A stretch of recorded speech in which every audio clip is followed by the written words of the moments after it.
Good morning dear students. तो हम पढ़ रहे थे स्पीशीज़ कंसेप्ट, ठीक है। तो स्पीशीज़ कंसेप्ट में हमने स्पीशीज़ का डिफिनेशन पढ़ा, डिफरेंट स्पीशीज़ कंसेप्ट पढ़ा, typological species concept, nominalistic species concept, genetic species concept और बायोलॉजिकल स्पीशीज़ कंसेप्ट पढ़ा। आज हम पढ़ेंगे स्पीशिएशन के बारे में, ठीक है। तो स्पीशिएशन जो होता है क्या होता है? Formation of new species. Formation of new species is known as speciation, या ओरिजिन या फॉर्मेशन ऑफ न्यू स्पीशीज या origin of new species from pre existing species is known as speciation. तो स्पीशिएशन का मैकेनिज्म पढ़ेंगे, ठीक है। Mechanism of speciation, जो new species form होता है, ठीक है, बनता है, फॉर्मेशन होता है, न्यू स्पीशीज ओरिजिनेट होता है, वो कैसे होता है, कि किस इसका मैकेनिज्म क्या है, ठीक है। तो जो स्पीशिएशन जो होता है, ठीक है, speciation occurs when the gene pool of a population is somehow reproductively isolated from other population of the parental species and no longer gene flow occurs between them, ठीक है। तो स्पीशिएशन, जो न्यू स्पीशीज फॉर्म होता है, वो कैसे होता है? जब किसी पॉपुलेशन का जीन पूल, ठीक है, किसी पॉपुलेशन, मान लो ये एक पॉपुलेशन है, उसमें इंडिविजुअल्स है, ठीक है, उस इंडिविजुअल के जीन पूल रिप्रोडक्टिवली आइसोलेट होता है, ठीक है, किससे? अपने पेरेंट स्पीशीज से। मान लो यहाँ पे इसके पेरेंट स्पीशीज है, ठीक है, इस पेरेंट के ऑफस्प्रिंग्स भी होंगे यहाँ पे। अगर ये ऑफस्प्रिंग्स अपने पेरेंट्स के पॉपुलेशन से अगर रिप्रोडक्टिवली आइसोलेटेड होता है और इनमें कोई मतलब इस पॉपुलेशन में, ठीक है, पेरेंट्स के पॉपुलेशन और इस पॉपुलेशन में कोई इंटरब्रीडिंग का चांसेस नहीं रहता है या जीन फ्लो का चांसेस नहीं रहता है, तो नए स्पीशीज बनना क्या होता है? स्टार्ट होता है, ठीक है। अब जो मतलब स्पीशिएशन का मैकेनिज्म है वो दो तरीके की है, ठीक है। There are two types of mechanism of speciation. पहला है, first is gradual speciation, gradual speciation. B is abrupt speciation या instantaneous speciation, abrupt और instantaneous speciation, ठीक है। ये दो तरीकों से स्पीशिएशन, न्यू स्पीशीज फॉर्म होते हैं, ठीक है। Abrupt speciation and gradual speciation, ठीक है। पहले हम डिस्कस करेंगे ग्रेजुअल स्पीशिएशन, ठीक है। फर्स्ट हम पढ़ेंगे gradual speciation.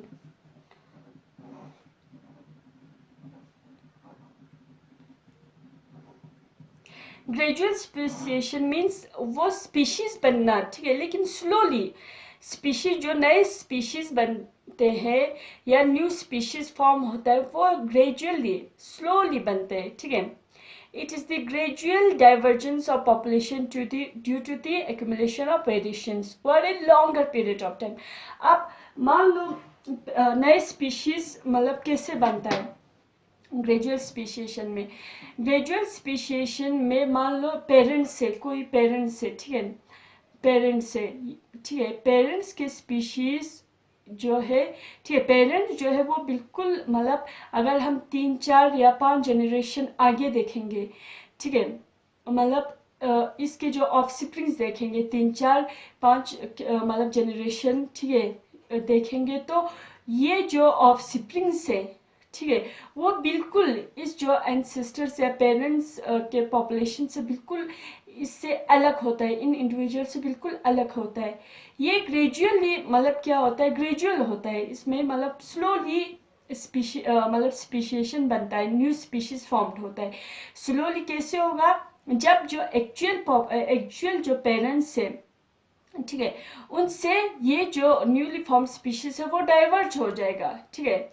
Divergence of population कैसे डाइवर्ज होगा? मान लो यहाँ पे पेरेंट्स है, ठीक है, इनका ये एक ऑफस्प्रिंग, इनका मान लो ये ऑफस्प्रिंग है, ठीक है, तो पेरेंट्स और इस ऑफस्प्रिंग में कुछ मतलब डिफरेंसेस आएंगे, तो ये जब किसी और ऑफस्प्रिंग किसी और मतलब इंडिविजुअल से इंटरप्रेट करेंगे, तो इसमें कुछ और मतलब इस पेरेंट्स और इस ऑफस्प्रिंग में कुछ और डिफरेंसेस होंगे। तो अगर ये किसी और के साथ इंटरब्रीड करेंगे तो जो इनका ऑफस्प्रिंग होगा वो मतलब बिल्कुल डिफरेंट होगा। तो आहिस्ते आहिस्ते करके, ठीक है, मतलब स्लोली मतलब एक्यूमुलेट होता है वेरिएशंस, डिफरेंसेस स्लोली क्या होता है, एक्यूमुलेट हो जाता है। और over a period of time, long period of time, हम देखेंगे, जब हम इस न्यू स्पीशीज को देखेंगे वो बिल्कुल इस स्पीशीज से क्या होंगे, अलग होंगे। इस स्पीशिएशन को कहा जाता है gradual speciation. It is the gradual divergence of population due to the accumulation of variation या due to the accumulation of differences over a longer period of time. ठीक है, अब ग्रेजुअल स्पीशिएशन जो होता है वो दो तरीके से होता है। एक होता है एलोपेट्रिक स्पीशिएशन, एक होता है सिंपेट्रिक स्पीशिएशन। ठीक है, तो ग्रेजुअल स्पीशिएशन में हम लिख सकते हैं it is the gradual divergence of populations due to the accumulation of variations over a long period of time, over a long period of time। तो ग्रेजुअल स्पीशिएशन जो होता है वो दो तरीके से होता है। ठीक है, gradual speciation occurs in two ways, दो तरीके से ग्रेजुअल स्पीशिएशन होता है। ठीक है, एक होता है एलोपेट्रिक, एक होता है सिंपेट्रिक। ठीक है, फर्स्ट इज एलोपेट्रिक जिसको ज्योग्राफिकल स्पीशिएशन भी कहा जाता है, allopatric and allopatric speciation, and second is sympatric speciation। First हम डिस्कस करेंगे एलोपेट्रिक। एलोपेट्रिक को क्या कहा जाता है, जियोग्राफिकल भी कहा जाता है। ठीक है, जियोग्राफिकल स्पीशिएशन।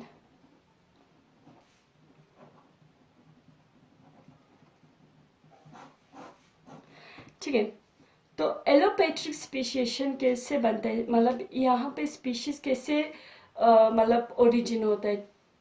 जब ओरिजिनल पॉपुलेशन, ठीक है, ओरिजिनल पॉपुलेशन सेपरेट होता है, ठीक है, सेपरेट होता है बिकॉज ऑफ ज्योग्राफिकल बैरियर्स, तो यहाँ पे न्यू स्पीशीज बनता है। फॉर एग्जाम्पल यहाँ पे एक एरिया है, ठीक है, एरिया है जिसमें मतलब यहाँ पे एक स्पीशीज है। ठीक है, उस स्पीशीज के यहाँ पे स्पीशीज है, उस स्पीशीज के भी अंदर क्या है, बहुत सारे इंडिविजुअल्स है, ये एक ही एरिया में है। ठीक है, ये सारे इंडिविजुअल्स एक ही एरिया में है।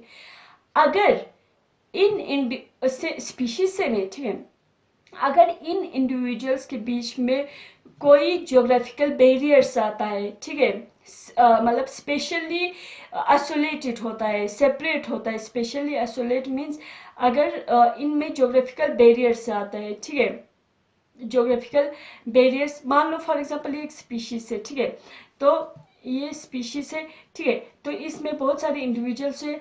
अगर इसमें कोई ज्योग्राफिकल बैरियर आ गया, इन पॉपुलेशन के बीच में ज्योग्राफिकल बैरियर आ गया, geographical barrier for example glacier बन गया या लैंड ऑफ ब्रिज बन गया या ओशियन बन गया या माउंटेन, कुछ भी हो सकता है, ज्योग्राफिकल बैरियर कुछ भी हो सकता है। ठीक है, तो मान लो यहाँ पे एक बहुत बड़ा क्या आ गया, ओशियन बन गया। ठीक है, तो यहाँ पे क्या बन गया, ये एक ही एरिया में थे, यहाँ पे ओशियन बनना स्टार्ट हो गया। तो ये स्पीशीज के ये जो इंडिविजुअल्स है मेंबर्स, और ये मेंबर्स क्या हो गए, आइसोलेट हो गए, क्योंकि इनके बीच क्या आ गया, ज्योग्राफिकल बैरियर आ गया, ओशियन आ गया। ठीक है, ठीक है, तो क्या हो गया, जो मतलब यहाँ पे रिस्ट्रिक्शन, जीन फ्लो नहीं होने लगे, जीन फ्लो पे रिस्ट्रिक्शन होने लगे, क्योंकि इनके बीच में, ठीक है, पहले तो मतलब सेम ही एरिया में थे तो इजीली इंटरप्रेट करते थे, लेकिन अब इस इंडिविजुअल और इन इंडिविजुअल के बीच में एक बहुत बड़ा ज्योग्राफिकल बैरियर आ गया, ओशियन बन गया या माउंटेन बन गया, कुछ भी हो सकता है। ठीक है, ज्योग्राफिकल बैरियर, तो जीन फ्लो इनमें इंटरप्रेट नहीं कर पाए, जीन फ्लो रिस्ट्रिक्टेड हो गए बिटवीन पॉपुलेशंस, ठीक है, जिसकी वजह से ये क्या हो गए, ये रिप्रोडक्टिवली आइसोलेट हो गए, इससे क्या हो गए, रिप्रोडक्टिवली आइसोलेट हो गए। तो ये जो स्पीशीज है, अब ये जो इंडिविजुअल्स है, यहाँ के जो इंडिविजुअल्स है वो बिल्कुल यहाँ से क्या हो गए, रिप्रोडक्टिवली आइसोलेट हो गए। तो ये आपस में इंटरब्रीड करेंगे, फिर इस तरीके से after a long period of time जब हम देखेंगे तो यहाँ पे कुछ एक न्यू स्पीशीज जो कि बिल्कुल इस स्पीशीज से बिल्कुल अलग देखने को मिलेंगे हमें, तो उस टाइप की स्पीशीज को कहा जाता है एलोपेट्रिक स्पीशीज, ठीक है। एग्जाम्पल है Darwin finches of Galapagos island are geographically isolated from related birds of South American mainland. Galapagos island of मतलब आर ज्योग्राफिकली आइसोलेटेड होता है। डार्विन फिंचेस के जो गैलापागोस आइलैंड में जो डार्विन फिंचेस है, जिसमें बहुत सारे जो मतलब बर्ड्स है, उनके बीक में, ठीक है, बिल में, उनमें डिफरेंसेस आते हैं, ठीक है। तो ये है एग्जांपल लोपेट्रिक स्पीशिएशन या ज्योग्राफिकल स्पीशिएशन का, ठीक है। तो एग्जांपल है Darwin finches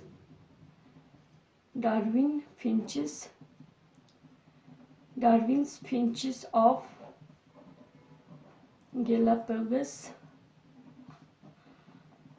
Islands are geographically isolated from related birds of South American mainland. जो साउथ अमेरिकन मेनलैंड के बर्ड्स है उसमें और गैलापागोस आइलैंड के जो बर्ड्स है, डार्विन फिंचेस है, उनमें जियोग्राफिकल बैरियर्स आने की वजह से उनमें क्या आता है, डिफरेंसेस आता है, ठीक है। तो ये है एलोपेट्रिक और जियोग्राफिकल स्पीशिएशन। एलोपेट्रिक स्पीशिएशन जिसमें मतलब स्पीशीज एक दूसरे के साथ आइसोलेट होता है due to geographical barriers like mountains, oceans, मतलब लैंड, मास ऑफ लैंड, कुछ भी हो, ठीक है। सेकंड है सिम्पेट्रिक स्पीशिएशन। ग्रेजुअल जो स्पीशिएशन में ग्रेजुअल स्पीशिएशन दो तरीके से होता है, एक एलोपेट्रिक, एक सिम्पेट्रिक। सेकंड है सिम्पेट्रिक स्पीशिएशन।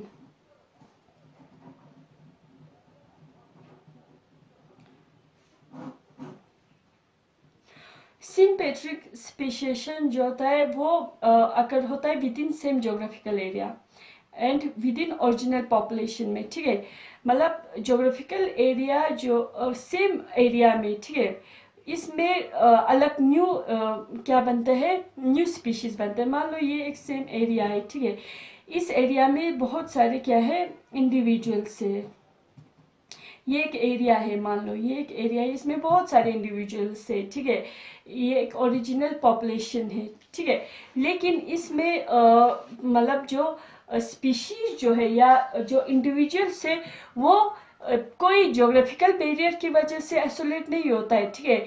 इसमें क्या होता है, इसी एरिया में, सेम एरिया में क्या होता है, इकोलॉजिकल या इथोलॉजिकल नीचेस या इकोलॉजिकल नीचेस डिफरेंट होता है, ठीक है, ठीक है। The elementary species occupy different ecological or ethological niches and are reproductively isolated, ठीक है। For example, जो pig frog and gopher frog है, for example, pig frog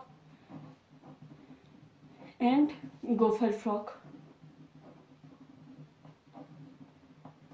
तो एरिया में, इस एरिया में कोई ज्योग्राफिकल बैरियर नहीं आता है, कोई माउंटेन नहीं बनता है, कोई लैंड मास से ये इंडिविजुअल आइसोलेट नहीं होता है। लेकिन इसमें आइसोलेशन या जो स्पीशिएशन बनता है, न्यू स्पीशीज कैसे बनता है, क्योंकि पिग फ्रॉग रहते दोनों इसी एरिया में है।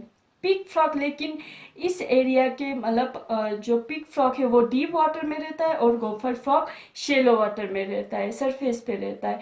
तो इसलिए ये क्या है, डिफरेंट इकोलॉजिकल या इथोलॉजिकल नीचेस इनका डिफरेंट होने की वजह से रिप्रोडक्टिवली ये कभी मतलब इंटरब्रीड नहीं कर पाते हैं, तो रिप्रोडक्टिवली आइसोलेट रहता है, ठीक है। तो sympatric speciation occurs within same geographical area and within original population, but two elementary species occupy different ethological or ecological niches and are reproductively isolated. ठीक है, for example pig frog and gopher frog occur in different habitat, occur in different habitat. इनका habitat अलग होने की वजह से ये आपस में इंटरब्रीड नहीं कर पाते. ठीक है, तो ये हो गया ग्रेजुअल स्पीशिएशन. ठीक है, अब नेक्स्ट पढ़ेंगे हम बी पढ़ेंगे हम एब्रप्ट और इंस्टेंटेनियस स्पीशिएशन. ठीक है, तो ग्रेजुअल स्पीशिएशन में हमने कहा कि इसमें जो स्पीशीज बनते हैं, ठीक है, स्पीशीज जो बनते हैं वो ग्रेजुअली बनते हैं. ठीक है, over a longer period of time बनते हैं. लेकिन एब्रप्ट स्पीशिएशन में, इंस्टेंटेनियस स्पीशिएशन में क्या होता है, जो स्पीशीज बनता है वो सडन बनता है, अचानक से एकदम से बनता है. ठीक है, तो it is defined as the sudden development of new species या sudden formation of new species. ठीक है, which is reproductively and ecologically isolated from the parental species. ठीक है, तो सडनली कैसे बनता है, तो ये इंडिविजुअल्स पे ही ऑपरेट होता है, पॉपुलेशन पे ऑपरेट नहीं होता ये फिनोमिना. एब्रप्ट स्पीशिएशन ये पॉपुलेशनल फिनोमिना नहीं है, बल्कि इंडिविजुअल पे ही ये ऑपरेट होता है. क्योंकि एक इंडिविजुअल मान लो यहाँ पे है ये, ठीक है, ये पेरेंट है, मान लो पेरेंट से मतलब ऑफस्प्रिंग हो गया, लेकिन जो ऑफस्प्रिंग बन गया, जो ऑफस्प्रिंग प्रोड्यूस किया, ये बिल्कुल डिफरेंट है अपने पेरेंट्स से. तो सडनली एक ही जनरेशन में इतना डिफरेंट कैसे आएगा, या तो म्यूटेशन के थ्रू आएगा, या हाइब्रिडाइजेशन, या पॉलीपोलाइडी. तो एब्रप्ट या instantaneous speciation sudden formation of new species है. ठीक है, which is reproductively and ecologically isolated from the parent species. ठीक है, तो ये सिर्फ इंडिविजुअल पे ही ऑपरेट होता है, पूरे पॉपुलेशन पे ये ऑपरेट नहीं होता है. तो इट में अकर बाय म्यूटेशंस और इट में अकर बाय हाइब्रिडाइजेशन एंड पॉलीपोलाइडी. ठीक है, हाइब्रिडाइजेशन एंड पॉलीपोलाइडी. ठीक है, तो यहाँ पे हमारा स्पीशीज या स्पीशिएशन या मैकेनिज्म ऑफ स्पीशिएशन ये कंप्लीट हो जाता है. ठीक है, तो हमारा जो स्पीशीज कंसेप्ट है, इसमें हमने पढ़ा स्पीशीज के definition, different species concept, speciation, mechanism of speciation. Mechanism of speciation में हमने ग्रेजुअल स्पीशिएशन और एब्रप्ट स्पीशिएशन पढ़ा. ठीक है, तो यहाँ पे हमारा स्पीशीज ख़त्म हो जाता है. Thank you very much.